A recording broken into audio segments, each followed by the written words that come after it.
Welcome to Daily Airline News, focusing on the search for MH370. I'm Jeffrey Thomas, and with me is Richard Godfrey, who, as you know, has taken Whisper technology, perfected it as a tracking tool, and found a new location of MH370. And boy, have we got a great package for you today with some fascinating information that Richard's researched. So let's kick off, Richard, with the Armada update, our 7806 ship. Yeah, Armada 7806 is underway in the South China Sea to the Philippines, where it is expected to arrive in 3 days' time. It's over halfway there already, and we're showing an update on the screen, the current position of Armada 7806. What is interesting to note, Armada 7806 stopped en route between the 11th of April at 22:15 UTC and the 12th of April on 1400 UTC. And it was showing a restricted status during that time. Armada 7806 was at this location for almost 16 hours and appears to have been deploying and recovering AUVs in some kind of exercise. This wasn't a full 40-hour deployment, but a shorter 16-hour one. You will remember Armada 7806 did a similar exercise on the way back to Singapore, where it stopped near the Sunda Strait for a similar period of time. And we're showing you a screenshot of the Armada 7806 current exercise deploying AUVs. Now, let's get down to not that that's not interesting, because it is interesting, but let's get down to the really interesting stuff. Chinese vessel. What is she up to? Yeah, the Tan Su Yi Hao, which we meanwhile abbreviate TSYH because we can't say the long Chinese words that easily. It's in the Indian Ocean and moving along Broken Ridge, still showing restricted status. They did slow down at one point to around 8 knots for 30 minutes, but they were soon back to 12 knots, which is their normal speed through the ocean. At one point, they turned more northwest, and then later they turned more southwest. And we're showing you a screenshot with the position versus Australia, so you can get a feeling for where the Tan Su Yi Hao is. Actually, the word Tan Su Yi Hao translates into English as exploration number one.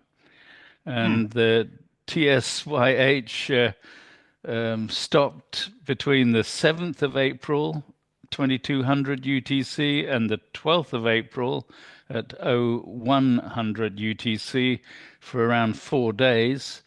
The TSYH then progressed further along the Broken Ridge. It went straight past the Vincent Line yellow pixel hotspot until it reached the seventh arc, and then it stopped again. And we're showing you a picture, a bit of a close-up of the TSYH as of this morning at 0514 UTC. The weather in the area is looking good. There are just light winds, and the AIS system on board reports a wave height of 2.4 meters, around 8 feet, which is quite normal this time of year in the Indian Ocean. So the TSYH has, as I said, now reached the seventh arc and exactly at the UWA hotspot at the southern end of the UWA search area. So we're talking its current location 33.2 degrees south, 96.3 degrees east, which in the UWA paper that they produced on the drift analysis is known as location 11, which was the southernmost point in their area. So the TSYH, when it reached the seventh arc, it stopped and it turned southwest following the southern area of the seventh arc and is currently at 1.6 knots in that southwesterly direction. So it'll be fascinating to see where it's going. We're showing you a zoom on the screenshot of its current location. Mm. And in order to help you with the where that is in relation to the seventh arc, also got a screenshot from Google Earth of the current position and the track of TSYH versus the seventh arc and the previous bathymetric survey area. That's absolutely fascinating. It's really intriguing, Richard. So I know you've done quite a lot of research on this ship, research ship, spy ship. What can you tell us? Well, it's quite a large ship compared with the Armada 7806. The ship's 95 meters long. Armada is just 78 meters long. But it's twice the tonnage, 5,073 tons as opposed to Armada at 2,373 tons. And there are three key features to this ship. The TSYH has a moon pool, 6 meters by 6 meters, which is used for launching and recovering AUVs, the autonomous underwater vehicles.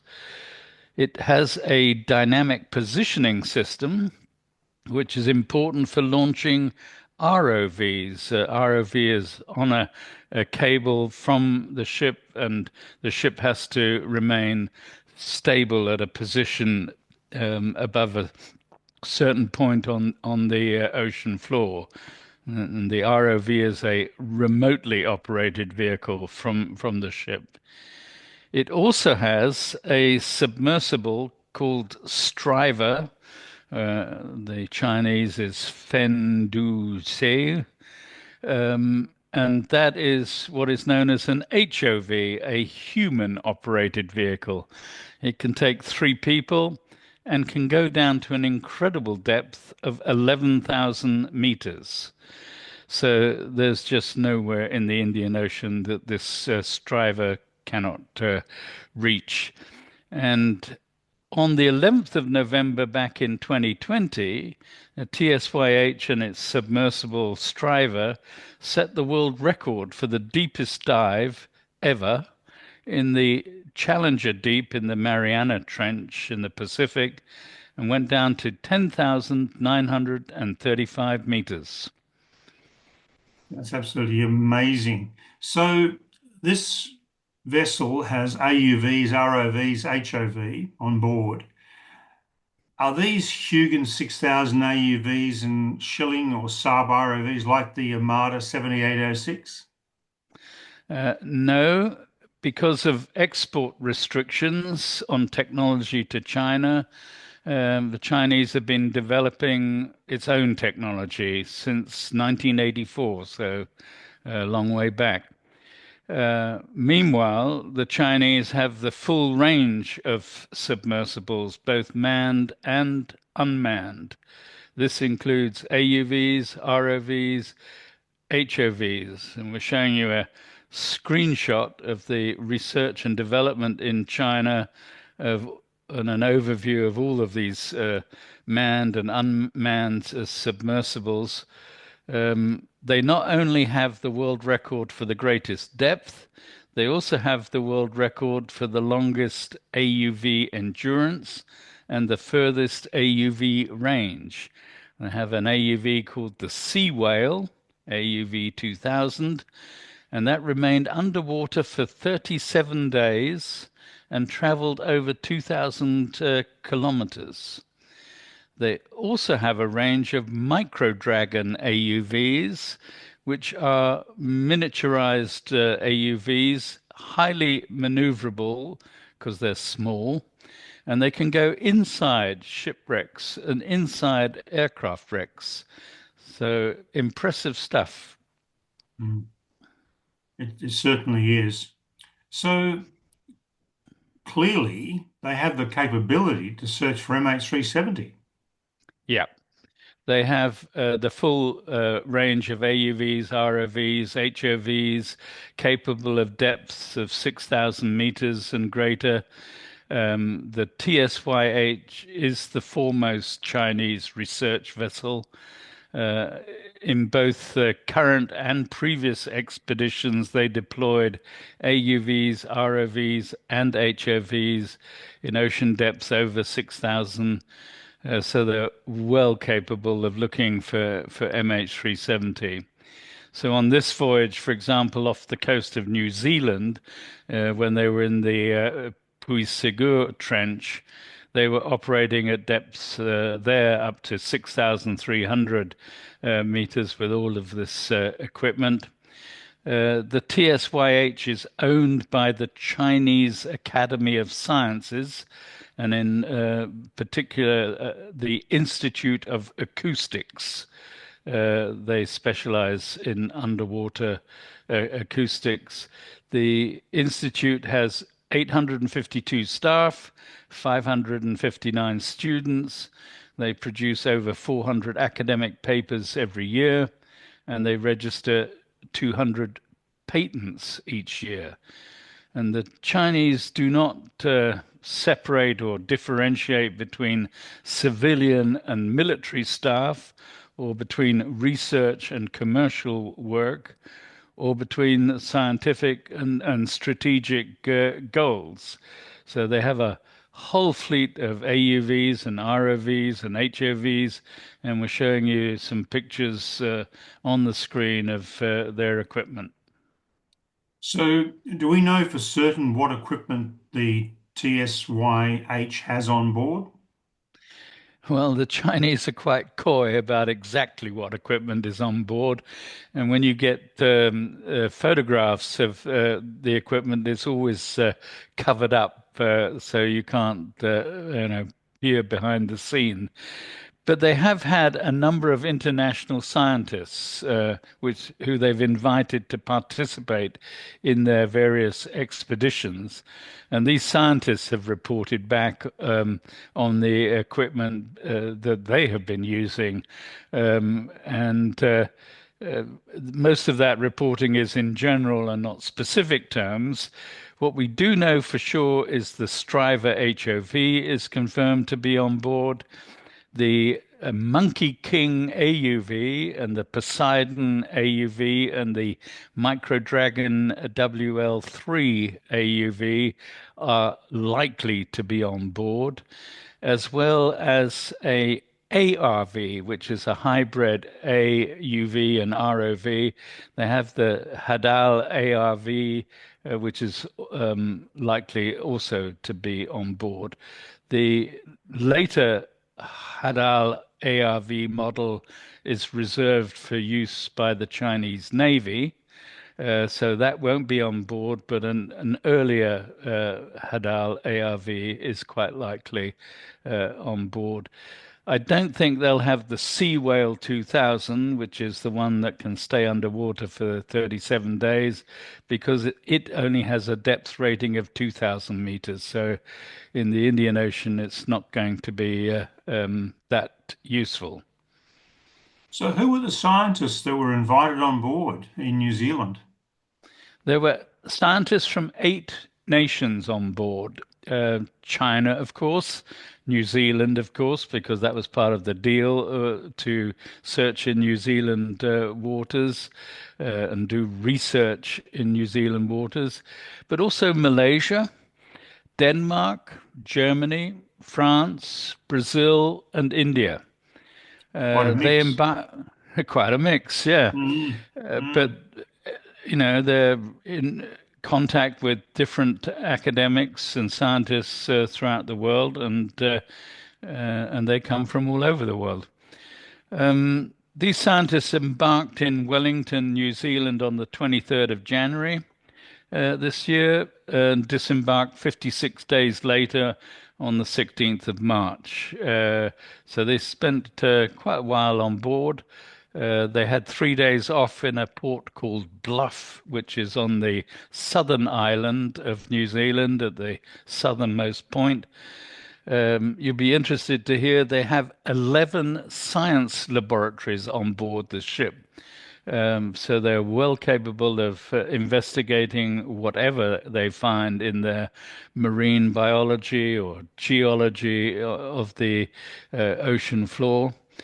There was a lady called Karine Schnabel, who's a doctor in marine biology, comes from Worpswede in Germany originally, but currently lives in New Zealand. And she was not only on board as a marine biologist. In a previous expedition, she went down in Striver to a depth of 10,010 meters off the northeast coast of New Zealand in the Kermadec Trench. And we're showing you a picture of Karine standing in front of Striver, of which she's obviously very proud. And another picture with her teammates. It can fit three people. It's a bit of a squash to get in and out, but yeah, they enjoyed their trip to the bottom of the ocean.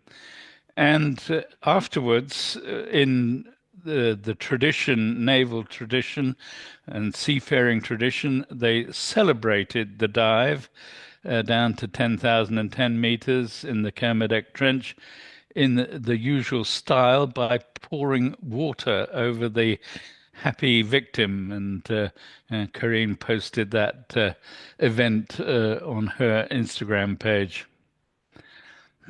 So, Richard, the question is, what if TSYH real intention is to search for MH370?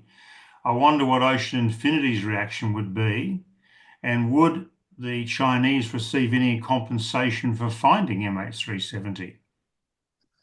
Well, of course, we don't know what's going on behind the scenes, but Malaysia has publicly stated that they've signed an agreement with Ocean Infinity and not publicly stated they've signed an agreement with the Chinese government to search for MH370.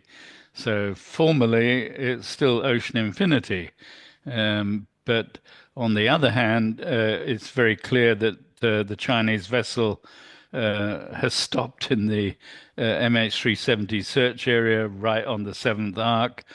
And even if they go search without an agreement or without a public agreement with Malaysia, I think if they were to find MH370, then everyone would be very pleased that MH370 is finally found. And but would be then no basis for any compensation to the Chinese for their efforts. I mean, on the other hand, Ocean Infinity cannot reserve the sole right to search for MH370 because it is in international waters. But under international law, nobody can salvage the wreckage of MH370 without an agreement with Malaysia. So, if the Chinese find MH370, it would save Malaysia $70 million. And don't forget, this was a code-share flight with China Southern, so there's certainly a huge interest from the Chinese perspective. But would Malaysia then give Chinese permission to salvage?